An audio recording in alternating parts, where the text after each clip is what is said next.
You're probably sitting there scrolling, wondering whether you should spend a few $100 on a pair of floor-standing speakers that promise mid-century modern looks and acoustic balance without ending up with a set that looks great on the wall but sounds like a TV's built-in speakers.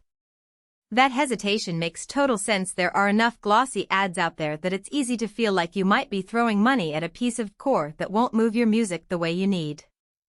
If you're the type who wants the room-filling presence of a proper speaker without the risk of buying something that's all style and no substance, stick around.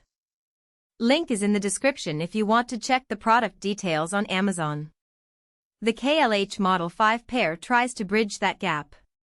It's not a tiny bookshelf speaker you hide on a shelf, but a full-height floor stander that leans into the room with a walnut veneer that actually looks like it belongs in a 1950s living room.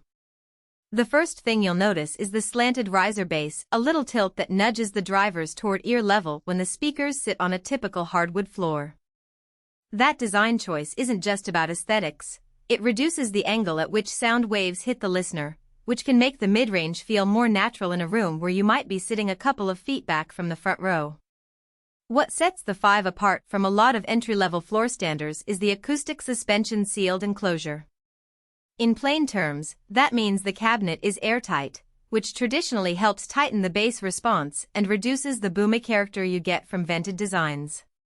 For someone who plays a mix of rock, jazz, and movie soundtracks, that sealed box can keep the low end from overwhelming the mids, letting the vocals and instrument details stay clear. In real-world listening, you'll hear a more controlled thump on a bass line rather than a rumbly wash that can muddy the rest of the mix. The three-way acoustic system is built around a dedicated 4-inch pulp paper cone midrange. That's an unusual material choice. Most manufacturers stick to paper or polymer domes for mids. The pulp paper construction aims for a smoother, less harsh breakup point, which translates to smoother vocal delivery and a less edgy presence on brass or sax. When I tested a couple of tracks with prominent vocal lines, the mids sat right in the sweet spot without the metallic edge some budget floor standers have. The tweeter, hidden behind a magnetic grille, adds a crisp top end that doesn't scream. It's more of a gentle shimmer, which can be perfect for extended listening sessions where you don't want your ears to feel assaulted. Now, let's talk about who should actually consider buying these. If you already have a decent AV receiver that can drive a 4-ohm load and you're looking to upgrade from a set of bookshelf speakers that barely fill a medium-sized living room, the Model 5 is a logical step up.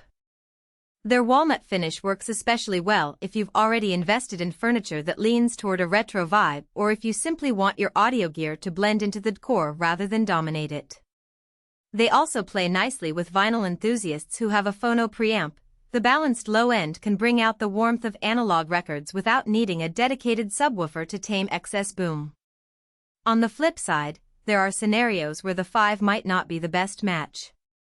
If you live in a tight apartment where floor-standing speakers would dominate the floor space, the slanted base still requires a decent footprint, and the walnut veneer can be prone to scuffs if you have kids or pets.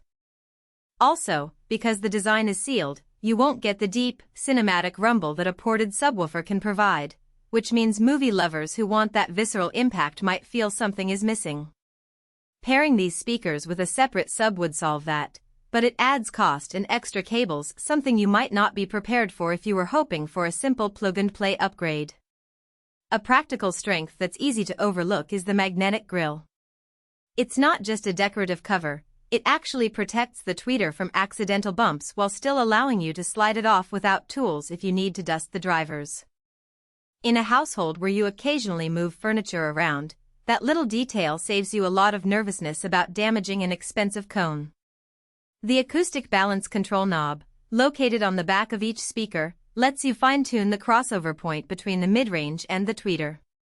In my experience, a small turn toward the warm side helped tame a bit of treble harshness that some listeners report on the KLK5 series, making the speakers adaptable to different room acoustics without a full-blown equalizer. The weaknesses are more subtle but worth mentioning.